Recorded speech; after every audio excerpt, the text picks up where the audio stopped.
Hello,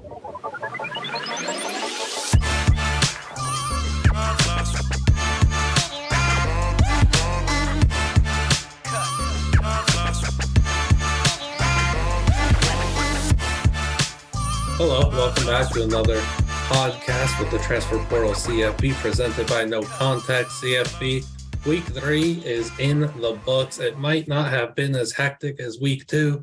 It was still pretty cool. It was still pretty zany. It was very college football-y in so many ways. We can't wait to dive in and discuss this slate. With me today, we've got Grace and we've also got Brian. How are y'all doing?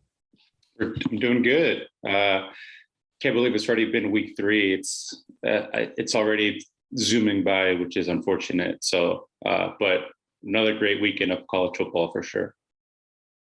Definitely. I totally agree. It's getting crazy, especially in the rankings already. The rankings are something else. Whether you look at the AP Top 25, the coaches poll, the Transfer Portal CFB rankings, or our guy Dave and his death poll, where is now number 5. Bowling Green is now number 5 in the country in the death poll. So things are happening. It's unreal what we've been able to witness in just 3 weeks. Like, I don't know. It really is just insane.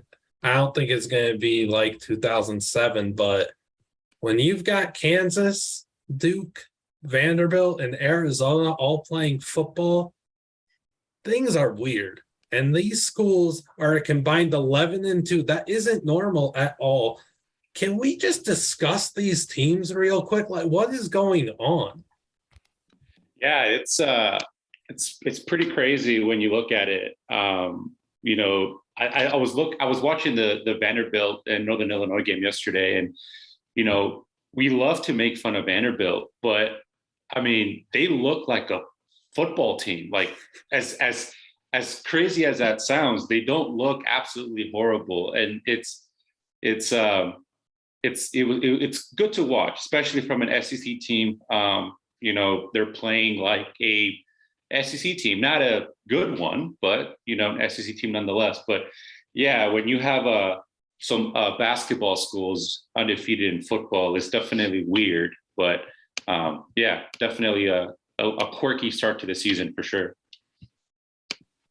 I have to say I'm genuinely surprised. I'm usually the first person to rag on basketball schools for attempting to play football.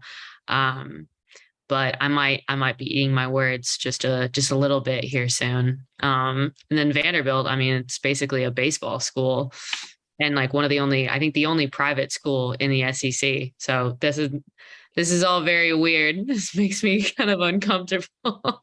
I'm getting ready for some very interesting, unpredictable upsets coming up soon. Yeah, and I mean, it's just so weird that Kansas, through 3 games, has posted one of the better offenses in the country, especially when it comes to points per game. Like, that is just insane to think about. Jalen Daniels is orchestrating the offense at a high level. Devin Neal's a stud running back. Like, they've got dudes on the offense, and that just hasn't been the case in who knows how long. I can't wait to see Kansas and Duke play in week 4. College game day, what were you doing not going there for that game? That would have been hilarious. But I don't know, like Vanderbilt too, with Mike Wright on offense at quarterback, like that's fun. Shepard's a stud receiver.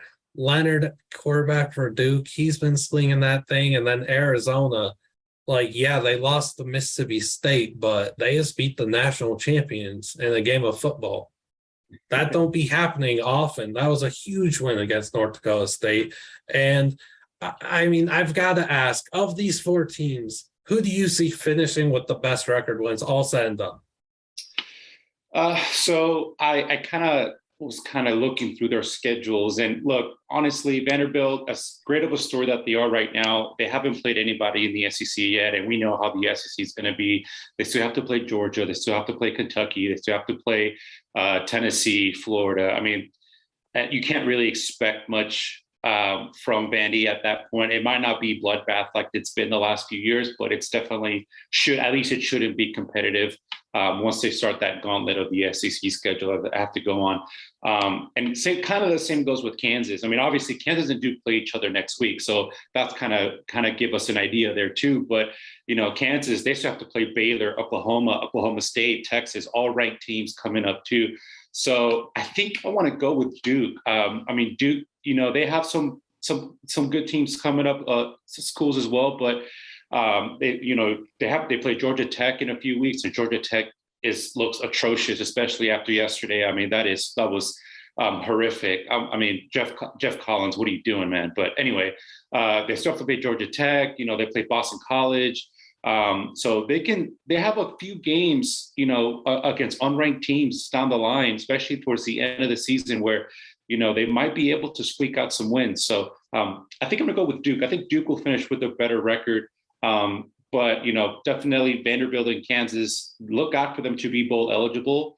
But yeah, they still have to play the gauntlet of their schedule, and it's not going to be very fun for them moving forward. Yeah, I agree. My first thought, based on this weekend alone, was going to be Kansas. Especially I think about Arizona, and during the Pac-12 preview, Dylan actually predicted that when the Ducks go down to Arizona, that Arizona would actually beat them and it would be a massive upset. And I still don't want to believe that, but I still don't think that Arizona is going to have as good of a year as, a Kansas or a Duke. And then, I agree with you completely as far as schedule goes.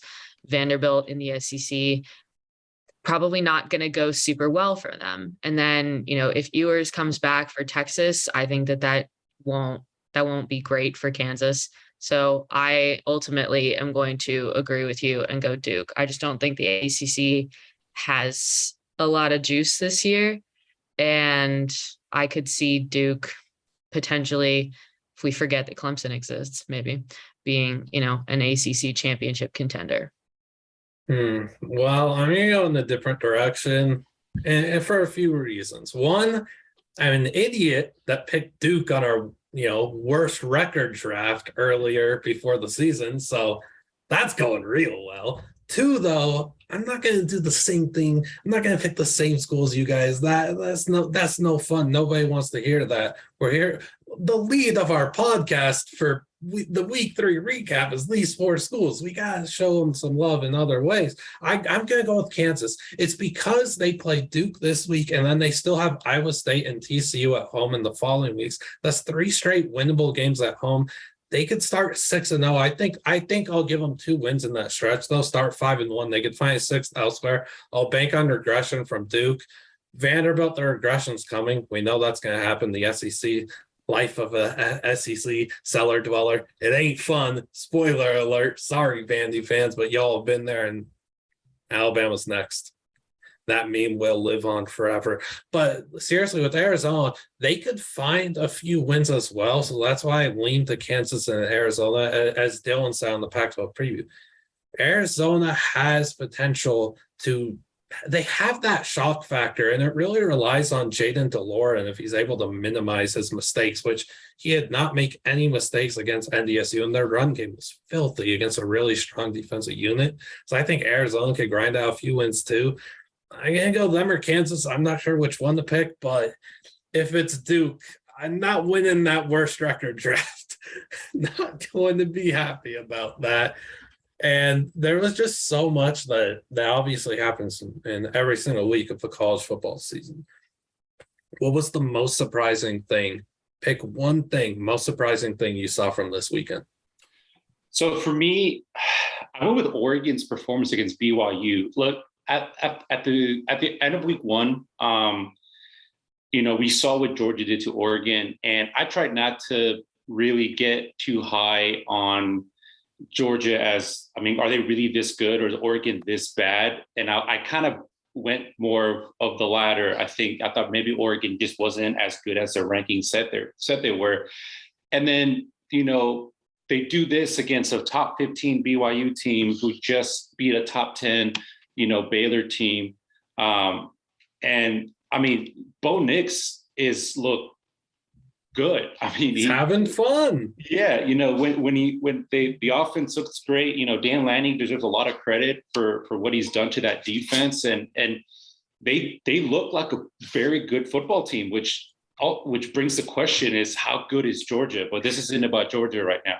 So yeah, just Oregon's overall performance against BYU. I think BYU was better than what they showed yesterday. So Bo Nix in Oregon, man, they definitely surprised me. I didn't think that I picked BYU to win, and I thought they would win, maybe not easily, but you know, not as definitely did not see what happened yesterday coming for sure. So shout out Oregon and everybody over there in Eugene for sure.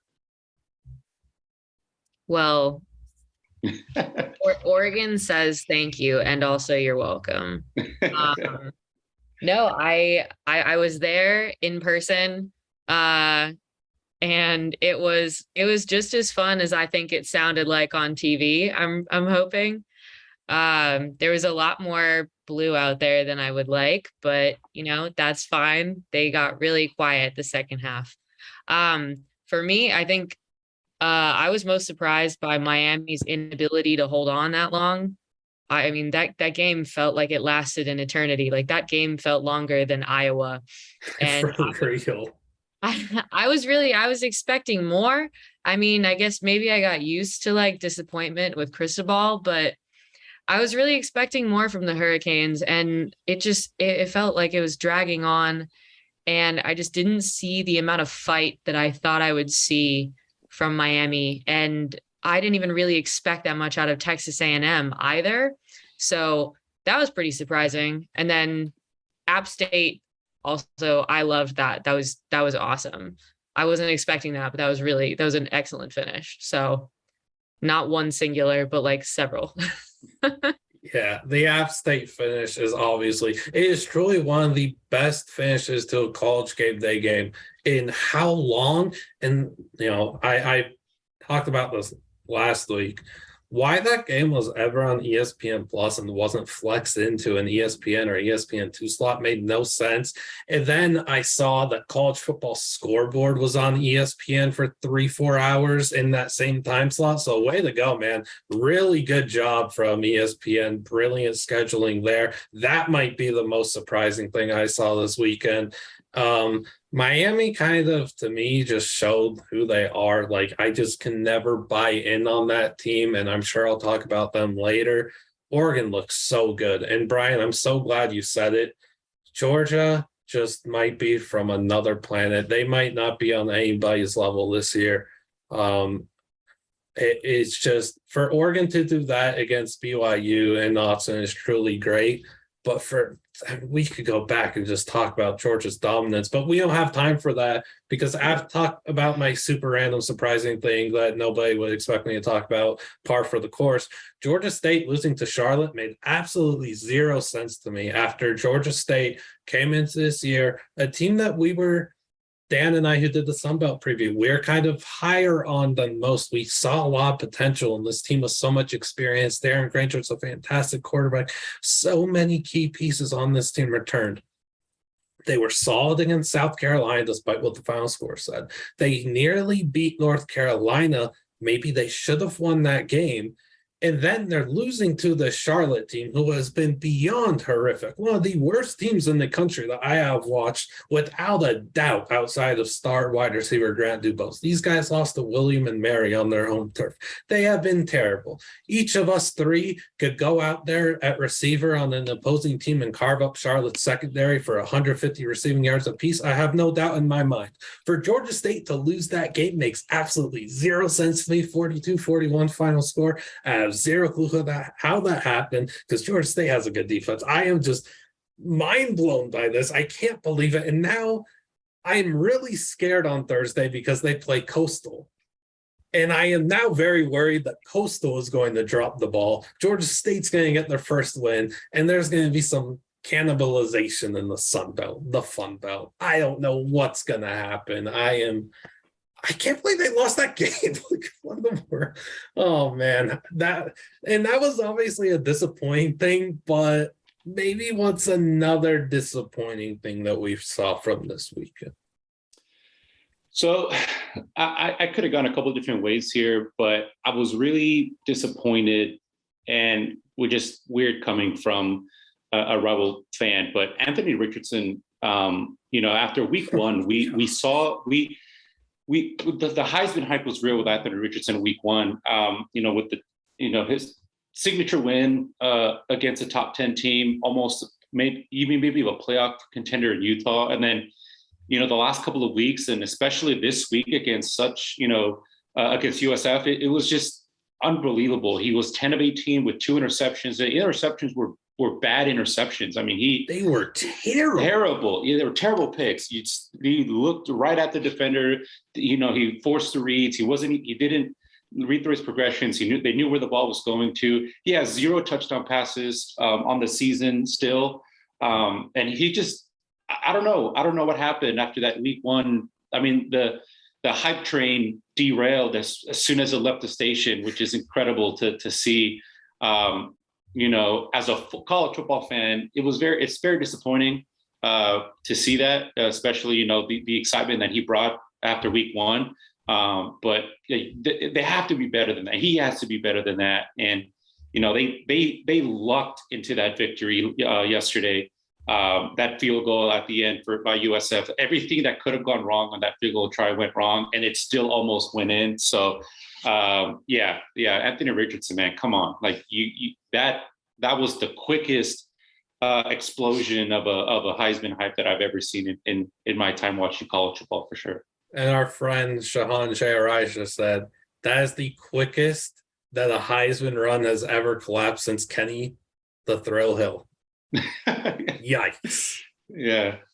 Forgot about that guy. For me, it was probably North Dakota State.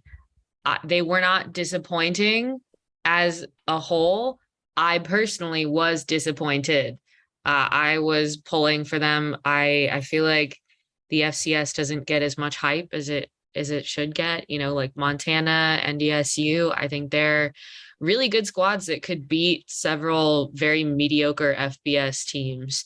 And I really thought the NDSU could pull it out against Arizona. I know we were just talking about them and how they have more potential than a lot of people think, but I'm not one of those people. And I really expected NDSU to be able to pull it out. So that's at least what's slightly disappointing for me. I mean, I completely agree. Well, I would have gone 10-0 in our picks if NDSU had won and jumped all the way to 11th place. But no, they collapsed. And it's not like, it's kind of the way that it happened. And it leads into my most disappointing thing, which was just late game miscues from Group of 5 and FCS teams against opponents, that they probably shouldn't beat. The public wouldn't think that they should beat. And they just dropped the ball against Power 5 teams. NDSU has 3rd and 2 on Arizona's 23-yard line in the 4th quarter, like 9.5 minutes left. Whatever. They're up 28-24. The ball game is in their hands, and they failed to pick up a single yard. The identity of their program is that nastiness in the trenches, that toughness, the grit, the fight. For them to not be able to pick up a yard there, and that ends up being why they lost the game, is truly disappointing. I don't know how Hunter Lipke's not getting the ball on the 4th and 2. I know he didn't pick up a yard on the 3rd and 2, but it's the best fullback in the country. Kid is electric. And then just some of the other things that happened. South Alabama had a 4th and 2 as well with 3 minutes left. What on earth was that call? Because they had the game won at UCLA and they threw it away. A team averaging like 6.5 yards per play decides we're going to line up for a field goal. Okay, no, now we're just going to fake it with this awful trick play. The holder is throwing the ball and everything. Nothing's open. Why not just put your offense out there if you want to try and end the game? You put your offense out there, your best 11 guys, the 11 guys that have had you in that situation from the jump. How is that not what you're doing? And UCLA celebrates like they won Game 7 in the World Series. It was one of the saddest sights I've ever seen. I'm sorry. It was just a gross sight at the Rose Bowl. There were more players on the field than fans at the game. And then you have Liberty, Wake Forest. Liberty is down 37-30. They get one of the flukiest touchdowns you will ever see. They then run Philly special for 2. It's covered up. The best coverage on Philly special in the entire world of the entire tenure of this play was Wake Forest defense here. It was absolutely bottled up, so they lose 37-36. The South Florida field goal you guys talked about, no words. There are no words. And then Western Kentucky, Indiana, like there's such a long list. I'm sorry for talking so much, but Western Kentucky missed a 44-yard field goal to end regulation that would have won the game, and then they failed to score in overtime. Old Dominion, Virginia. Old Dominion had the game won with a late touchdown. There's a minute left on the road. They are a minute away from beating Virginia Tech and Virginia. The guys from Norfolk couldn't do it because Virginia marched down the field in a minute to score a 26-yard field goal. It's just those little things that disappoint me because, as a huge group of 5 and FCS guy, how many wins is there that we could have just had for that brand of football? And it's by the slimmest of margins. So that's why I was super disappointed. Valid. How about the player that most stood out to you? Because there were so many good performances. Go ahead, Brian, because there's too many good performances for me to obsess over right now. Yeah, you're right. There were a lot of good performances that I could have picked on this list. And I kind of went a little, we talked about this a little bit at the beginning. I kind of went a little off the cuff, I should say. I went with AJ Swan from Vanderbilt. I mean, I can't remember the last time we saw a Vanderbilt have a quarterback that looked competent. And I go back to what I said. At the beginning of the podcast was they look like a college football team. AJ Swan, he looked like a college football quarterback, and it was just a really good performance from him. 18 of 28 with 4 touchdowns. He looked like he was able to command the offense as best he could. And like I said, I'm all in on Vandy this year. I've always kind of have a soft spot for Vandy just because it's just Vandy. It's like the little cousin or little brother you want to see do well. But then you just don't want them to beat you. So it's just, what AJ Swan did for Vanderbilt, I really enjoyed watching that. It really stood out to me just because it was like a feel good. It made my heart feel good to see Vanderbilt look like a competent football team with a competent quarterback. I really enjoyed it. So shout out to AJ Swan for sure. And it was his first start as well. So shout out to him, and I hope he keeps it going until they play Georgia. But I'm not too worried about that. They had 2 competent quarterbacks at Vandy, and they have a quarterback battle and a good one. Yeah, that is true. My personal pick is Michael Penix Jr. I think that it's been a while since we've seen solid play from the University of Washington. And as much as it pains me to say it, I think he looked really good.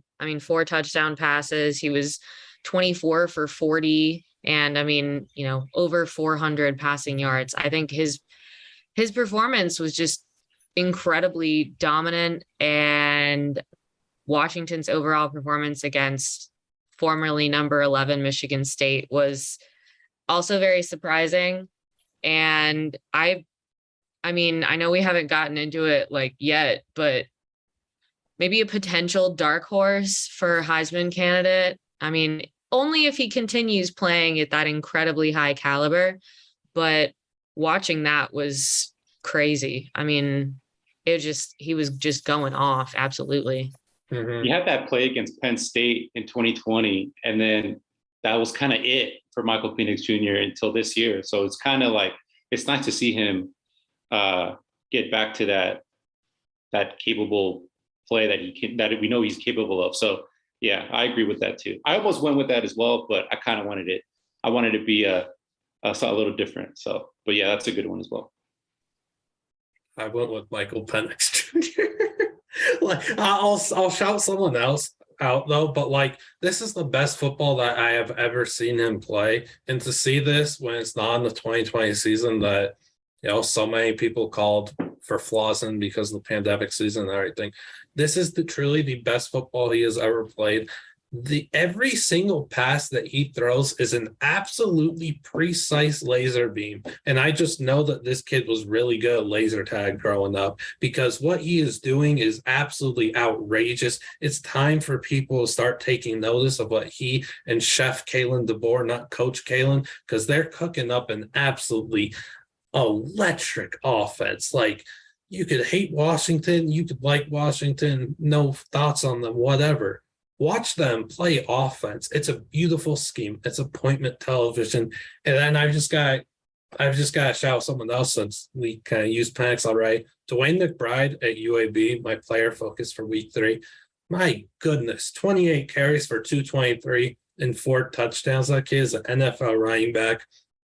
UAB's the running back coach. I'm blanking on his name, so he's the best running back in school history. By season's end, he'll be a top 5 running back in the country. Keep feeding this man the ball. Let's see him keep working, because after he missed week 1 due to sickness, he has done nothing but be absolutely sick on the field, and it might be contagious. I don't see any ways of this guy slowing down. He is truly one of the best backs in the country, y'all. Just if you watch him play, we were talking about juice earlier.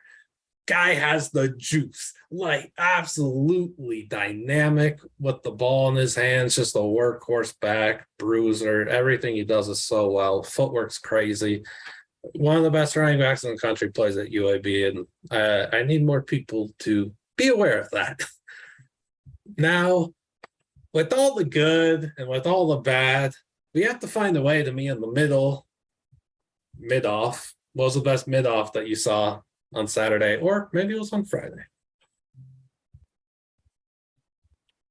I went with I don't know if you can consider Syracuse mid. I mean, they've been mid for a while, but they're unranked and they played an unranked team in Purdue. But what a game that was, Purdue and Syracuse. Literally the last 5 minutes of that game is one of the craziest minutes of football that I've seen in a very long time. So 22, I think it was 9-3 at halftime.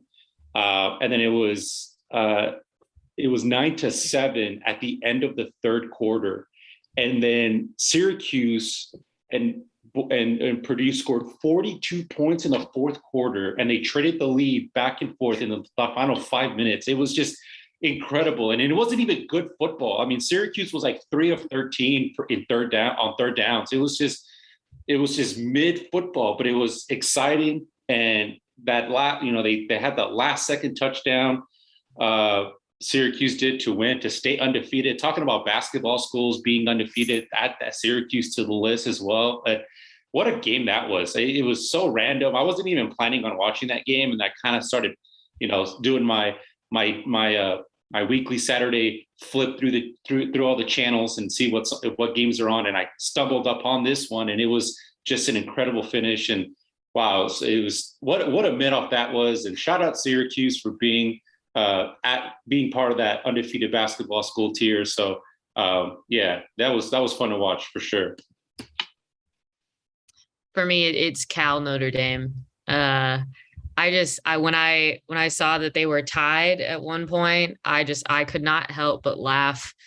I am on the bus of, Notre Dame is chronically overrated, and I think Cal kind of sucks. So watching them duke it out and having Notre Dame not even really be that far ahead until like towards the end of the fourth quarter was really hilarious to me. And I was watching the game also at the Oregon game, because I like to multitask, and it was so funny to me. I don't have a lot of faith in Cal. I don't think that this year is their year, but I'm really glad that Notre Dame almost lost, because it's provided me a really entertaining opportunity. And I'm so glad that other people know that they aren't good anymore, or at least not good this year. I'll wait and reserve judgment for the future, but they're like always overrated. And this was just a joy for me. I enjoyed watching this until the very end. Would you say that Notre Dame being chronically overrated is perhaps an understatement and being polite? Because they might be way more overrated than that. That team is trash. Yeah. I don't know. They're so bad. Who's worse? I mean, Michigan. Who's more overrated, Notre Dame or Michigan State? Notre Dame. Probably, yeah. Clemson or Notre Dame? Notre Dame. Yeah, Notre Dame for sure. Still, Notre Dame, like, being more overrated than anyone in the country. I don't think it's close. Like, we were talking about, I kind of alluded to earlier my thoughts on Miami. I thought they were a dumpster fire entering the year, regardless of media hype, whatever. I wasn't on that same level as Notre Dame. I was kind of just in wait and see mode. But like the quarterback, the running back, the receiver rooms are all so mid, in my opinion. Speaking of mid off, they're all extremely mid. And then somehow, some way, they were able to be even worse than I ever imagined. And now they have this product on the field. And it's terrible. Like, we were talking about last week how many wins we think they get, and we all kind of settled on like, yeah, 6, maybe a 7th. Can I retract that statement and then see what you guys say? Because this is like a 4-win team. Yeah, they don't look. Yeah, they're not very good. I mean, yeah. I mean, we'll see. We'll see what happens. We have to give Marcus Freeman the benefit of the doubt. He had to kind of start. I wouldn't say start from scratch, but it's his first season, so let's see what happens. But yeah, I don't know. We'll see. Yeah, I mean, I try to give a lot of. I think a lot of people their first year deserve the benefit of the doubt, but here I don't think so. I'm gonna go like 5 wins, and that's. I mean, I'm being like a little bit more generous than I would like to be. I could potentially see 6, but I'm going to go 5. I'm going to go ineligible for bowls. Can we just put an end to preseason rankings, please? Like, I'm so mad that we do them ourselves at the Transfer Portal CFB, but can the AP and us please stop doing that on all these other outlets? Because now you have a fringe top 5 preseason team that is probably not going to make a bowl game. Job well done. Like, don't. Oh my gosh. Whatever. The mid-off for me that I had most fun watching, I usually have fun watching everyone. Let's go Iowa, Nevada, because Iowa should never be playing at that hour. Mother Nature was an unstoppable force, and shout out Mother Nature, who should be getting a recognition for a possible Player of the Week award, for not letting us watch that Iowa offense for an absurd amount of time. It was like 5+ hours in weather delays. There were 3 different lightning delays, and like, thank goodness for that, because we almost had, actually, maybe this caused more people to watch the Iowa offense, which is kind of frightening to think about. But there were like 16 people in the stands afterwards, and the broadcast was all focused in on like every single one. It seemed like every single little fan group had a camera on them at all times. We saw how many people did you see with the ginormous bag of popcorn? There was a guy with a like free pizza box. Some guy just walked into the stadium with his dog. Like, Virginia wasn't going to let Hudson in with Old Dominion, the service dog, but this random guy could walk into the Iowa game with his own dog. That game was awful. I'm very impressed, though, by Iowa's offense. Being able to score 20+ was not something I could have seen him doing all year. So props to the Iowa offense. They figured it out. They're having fun. They're looking good. Spencer Petras is on his Bo Nix level, possible Heisman candidate. Or is that too soon? I don't know. Please don't take that seriously. How about going to, speaking of like rankings and stuff, I would say the consensus top 3. I don't know your guys' thoughts, but the consensus top 3, I would think, is Georgia, Alabama, and Ohio State. Who would that 4th best team in the country be? So I kind of went back and forth. Is it Michigan? Is it Oklahoma? But I went with Oklahoma. I really think that Oklahoma is they're really good. Even USC, I kind of had USC in there as well. Then I could almost go with USC as well. But I went with Oklahoma. Dylan Gabriel was, I know that they played Kent State, which, I mean, obviously the numbers when you play, a G5 or an FCS school, your numbers should be a little weird. Inflated. Yeah, definitely. So, but still, I mean, Dylan Gabriel, 21 for 28 for 296 yards and 3 touchdowns. I mean, that offense was looked very well. And, they only scored 33 points, but, you could easily tell that they put the foot off the gas, as most teams do against an opponent like that towards the end. So Oklahoma just looks really good, and they always seem to be there at the end. And I'm also putting emphasis. Not only are they the fourth, do they look like the fourth best team? I also look at their the schedule, and obviously, the Big 12 is not. I mean, besides from obviously maybe Baylor, Texas, Kansas. Kansas. I don't see them really getting any sort of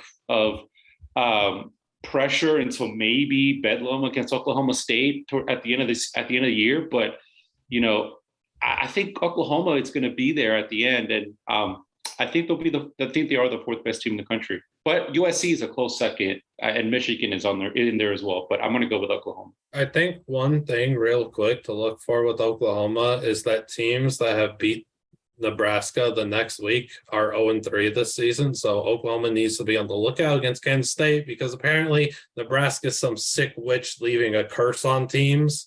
So if Oklahoma gets that tag and they end up losing too, we got to keep an eye on whatever is going on in Nebraska, because it might be a whole lot more than what Scott Frost was doing.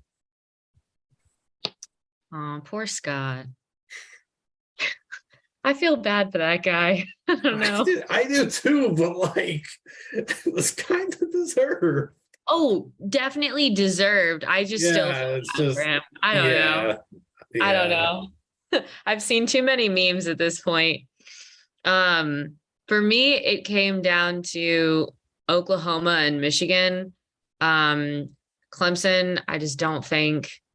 I don't think should be in the conversation. I don't think any of their wins so far this season have been strong enough for where they're currently ranked already.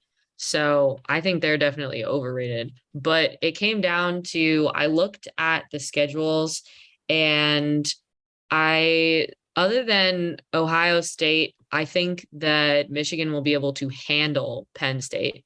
And I think that they look incredibly strong, and I know that they haven't faced any conference opponents yet, so I don't want to speak too quickly, but I think that they look like a real contender. And I think that, the idea of Michigan and Ohio State potentially being in the playoff together is really interesting to me. And I think that could end up being, I don't want to compare it to Oregon playing Utah twice last year, because I don't like to think about that.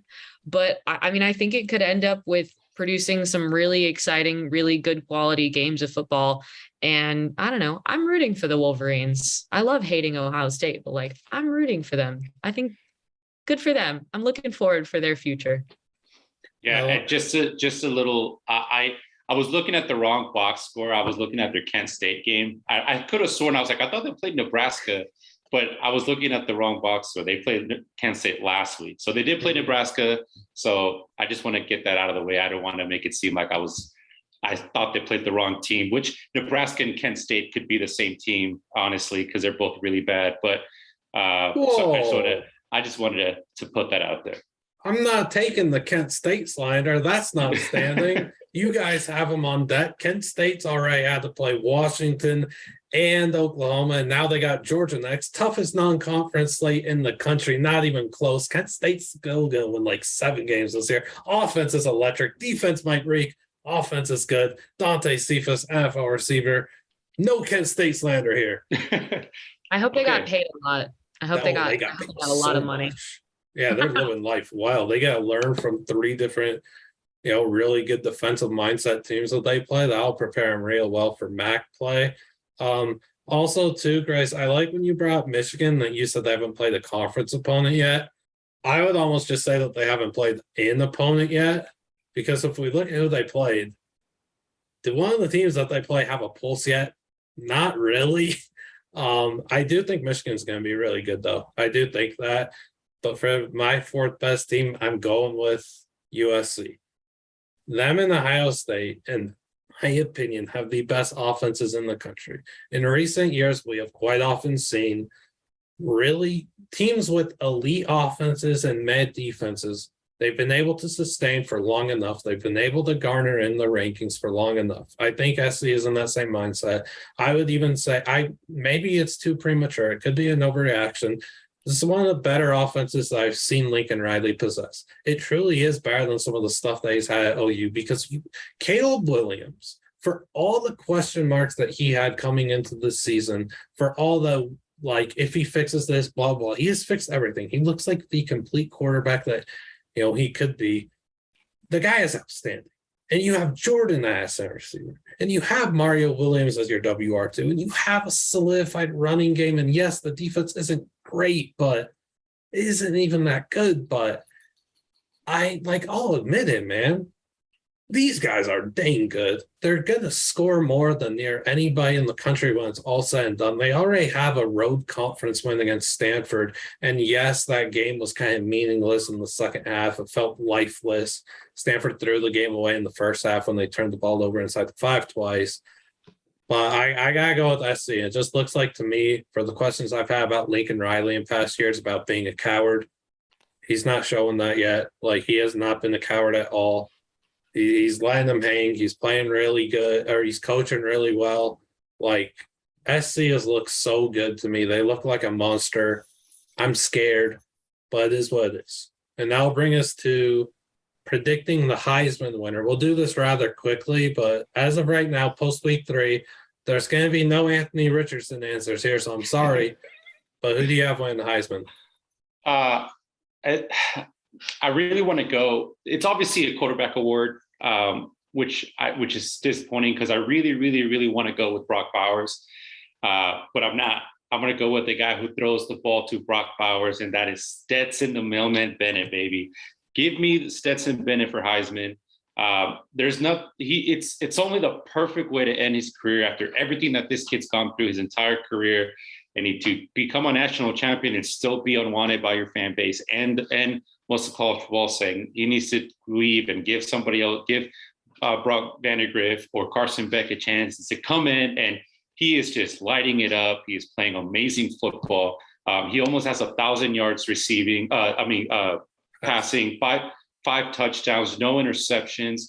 He looks a completely different player than from what he's been the last, even last season. There was a lot of stuff last year that he did that was, that showed his, I guess, lack of IQ, lack of awareness, forcing the ball in there, trying to make plays where they really weren't, unnecessary turnovers. But he looks completely different this year, complete control of the offense, and he has the weapons to do it. They're finally trusting him to throw the ball. Georgia overnight has turned into a pass-first offense. So give me Stetson Bennett for Heisman all the way. Put that in the bank. I, too, was going to go with Stetson Bennett.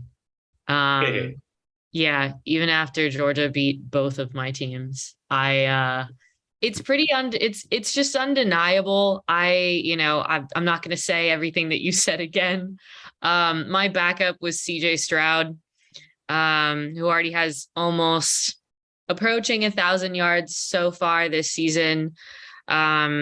Just another fantastic looking quarterback, and he's only a junior, so I'm still sticking with Stetson Bennett, but I would definitely, depending on how the rest of the season goes, I'm feeling Stetson Bennett, but I would definitely have CJ Stroud up there as a nominee and as, a potential winner, depending on if these seasons radically change in the next week or two. But I agree with you. Yeah, Stetson Bennett had 2,800 yards passing last season in 15 games of football. He's almost at 1,000, and it's only been 3 weeks, and he hasn't played a single he hasn't even finished the third quarter yet. I mean, he's played 2.5 quarters of football in every game, and he's already reaching 1,000 yards. It's just incredible. So yeah, give me stats. Well, I'm not going with the mailman. And for people that have called me biased in the past, which I've never understood why, like, please stop. Caleb Williams is my front runner to win the Heisman right now. He is 64 for 86 throwing this year, 874 passing yards, 8 touchdowns, no picks, and he has rushing upside. And he has the fact that Heisman voters will be looking to get another SC guy, the Heisman, once again, and get SC back into the limelight, back into the media, all that stuff. Caleb Williams on this offense with Jordan Addison, who is really, yes, he won the Bolitnikov last season, but JSN was still thought of as the WR1 in the sport. It's Jordan Addison, and he has snatched that title right back. What he's doing at receiver is unreal. If you just lock in and watch one SC game, you're not going to be able to watch them against Oregon State because it's on some network called Pac-12 Networks, which 16 people maybe in this world have. So you're not going to be able to watch that. But down the road, watch SC play. Watch Caleb Williams just orchestrate this offense at the highest level possible. He's another guy that SC has taken their foot off the gas 3 times in the second half in 3 games. In their opening game, Williams wasn't able to really stat pad because their defense had like 3 pick sixes or whatever. Caleb Williams is going to absolutely go nuclear when it's all said and done. His stats are going to be gross. I'm not afraid to say it. SC's got a Heisman quarterback. This is the best quarterback they've had in who knows how long. Not one of those Fugazi ones that they've had in the past. Caleb Williams is truth, man. And we'll go to the biggest takeaway from week 3 now.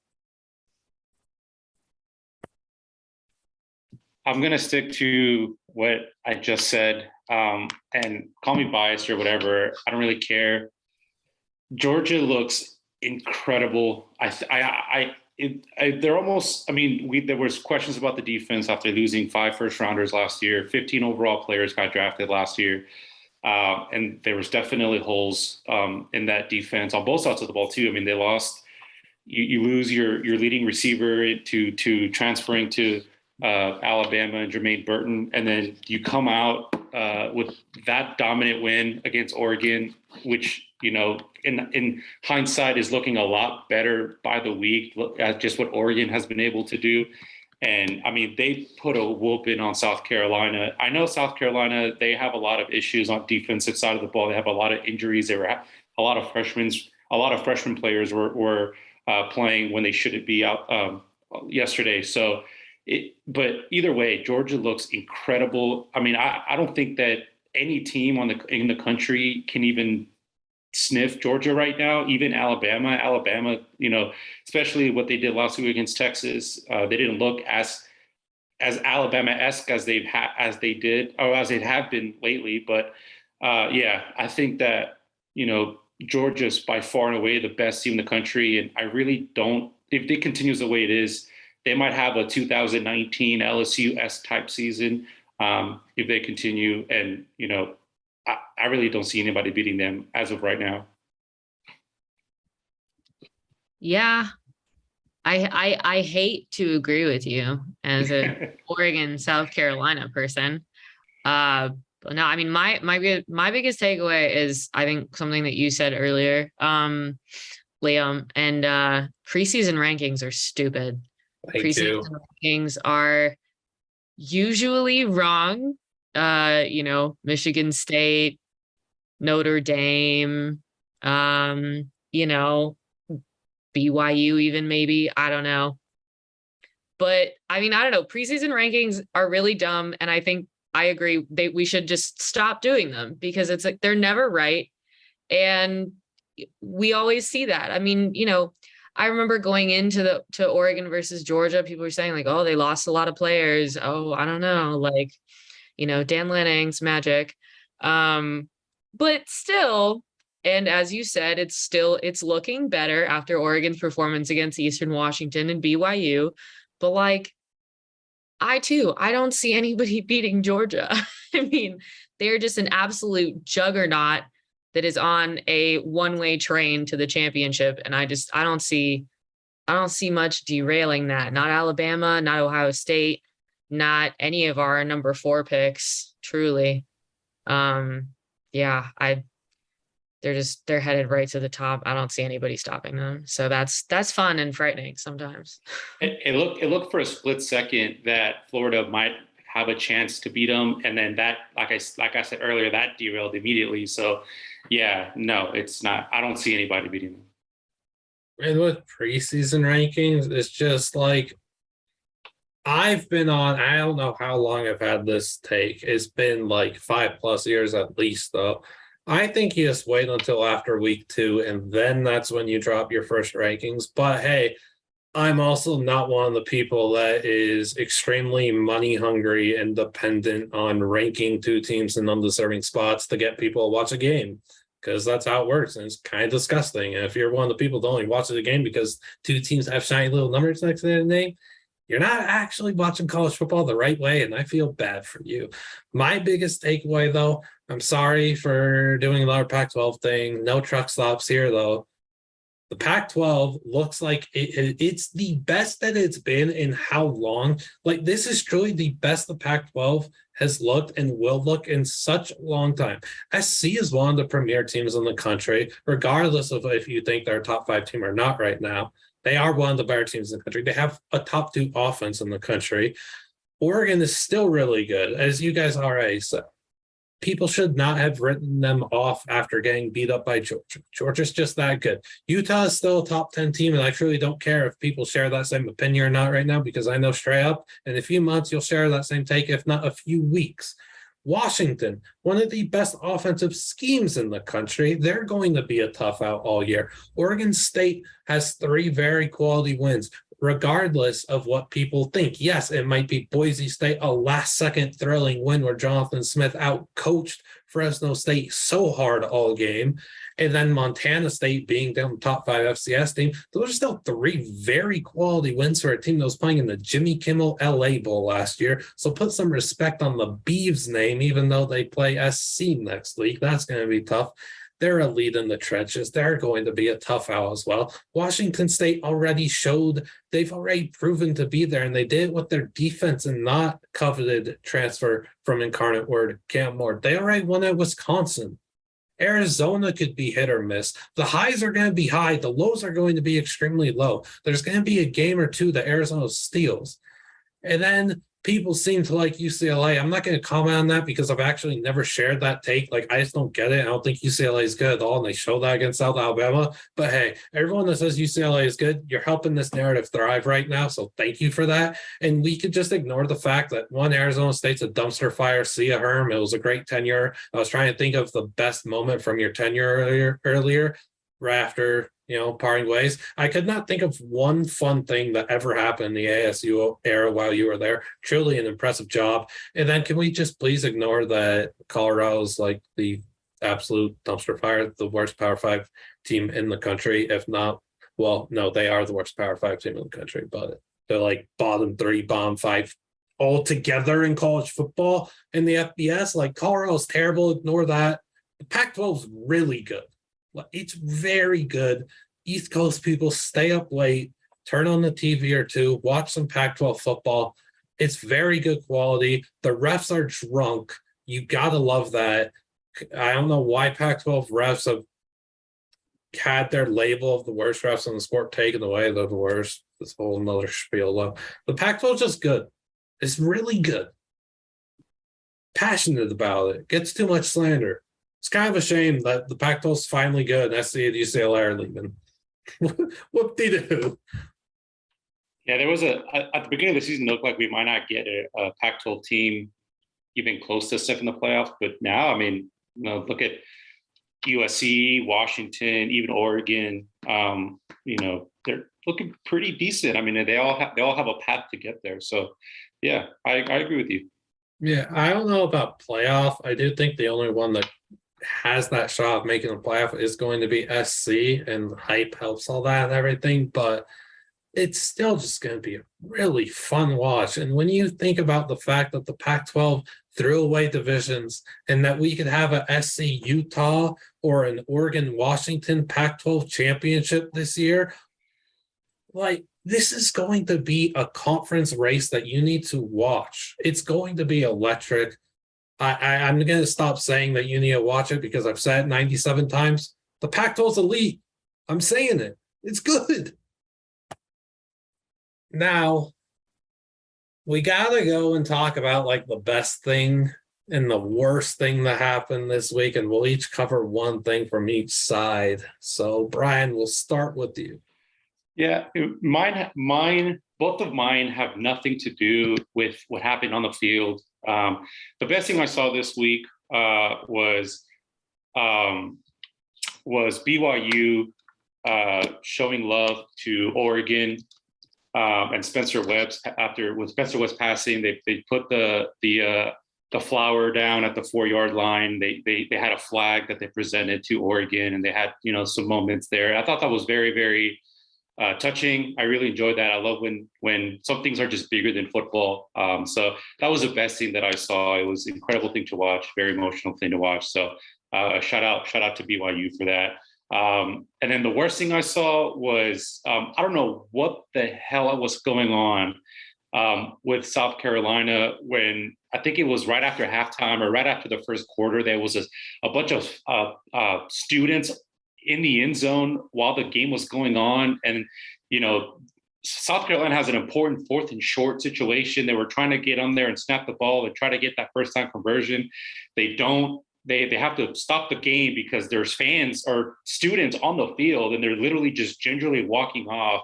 You saw Coach Beamer, just irate at telling them to get off the field. He just, come on, what are you doing? Like you're hurting your own school's chances to win a football game. And obviously that definitely took the win out of the sails. They went for it on 4th down. They didn't get it. And it just went downhill from there. But come on, man. If this was a come on, man segment for Monday Night Football, that is definitely it. Like what are you doing? Like, how do you not have the event staff and the whoever's in charge of the events at the football games? I hope they get the biggest butt chewing they get from the coaches and the leadership there. Because come on, what are you doing? You gotta be better than that. So that's the worst thing that I saw. Speaking from some experience, there's not a lot of policing that goes on in the student section at South Carolina. So I don't know if there's anything to do. It's just a bunch of bleachers. I don't think they even put the kids through metal detectors, to be honest. But for me, the best was Bo Nix's performance against BYU. I too am very grateful for Eastern Washington and BYU coming and honoring Spencer Webb. We really, like Oregon and the entire Oregon community really appreciates it because he had so much impact on this team and in this community. So I really appreciate that. But yeah, Bo Nix's performance, everyone's calling him Bo Six. And I mean, it made me really happy to see. I wasn't fully bought in on the hype on him transferring because I don't know. I've really been waiting for Ty Thompson or Jay Butterfield to take the reins. And so having a transfer come in, even if it is Bo Nix from Auburn, I was really uneasy, but he seemed to really get into his groove and have a good time. And, even when he and Ty switched off in the 3rd quarter, I mean, he jogged off a winner in his own right. And watching that made me really happy.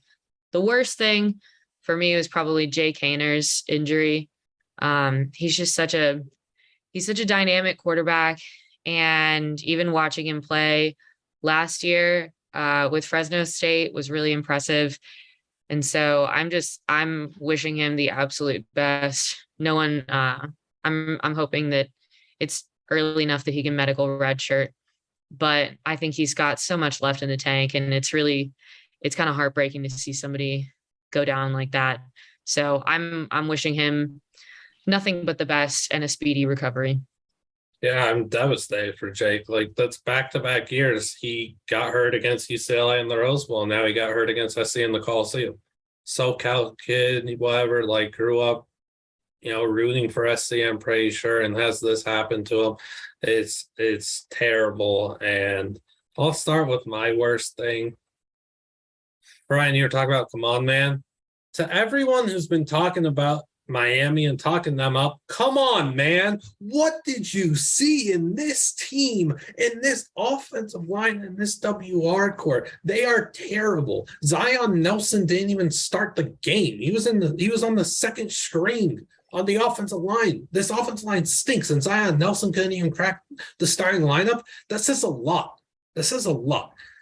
Now, I'm not the biggest TBD guy, but I'm not against them either. Like, I'm just whatever, wait and see mode. So I have no stance on him.